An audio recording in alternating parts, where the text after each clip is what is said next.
కడప రాయచోటి మధ్య ఉన్న గువ్వల చెరువు ఘాట్ రోడ్లో సొరంగ మార్గం ఏర్పాటుకు నిధులు అప్రూవ్ కావటం సంతోషకరమని రాష్ట్ర రవాణా శాఖ మంత్రి మండిపల్లి రాంప్రసాద్ రెడ్డి అన్నారు. ఇక 2 రోజులుగా గువ్వల చెరువు సొరంగ మార్గం పైన చర్చ నడుస్తోందని అన్నారు.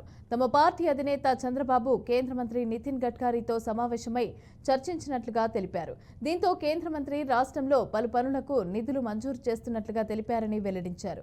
అయితే ఈ అభివృద్ధికి సంబంధించి పనుల్లో కూడా గువ్వల చెరువు ఘాట్ రోడ్డు టన్నెల్ పనులు ఉండటం చాలా సంతోషమని ఆనందం వ్యక్తం చేశారు.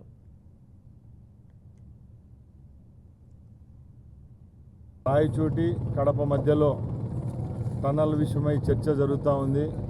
ముఖ్యంగా ఈ రాష్ట్ర ప్రభుత్వం ఏర్పాటైన తర్వాత కేంద్రంతో ఉన్న సఖ్యతతో మా ముఖ్యమంత్రి వర్యులు 2 రోజుల ముందు కేంద్ర ట్రాన్స్పోర్ట్ మినిస్టర్ అయిన గడ్కరీ గారితో కలవడం జరిగింది.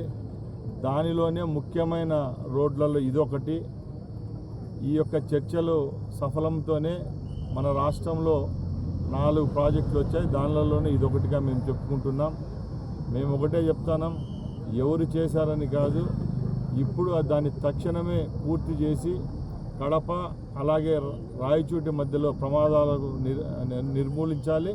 అలాగే డిస్టెన్స్ కూడా చాలా తగ్గిపోతుంది.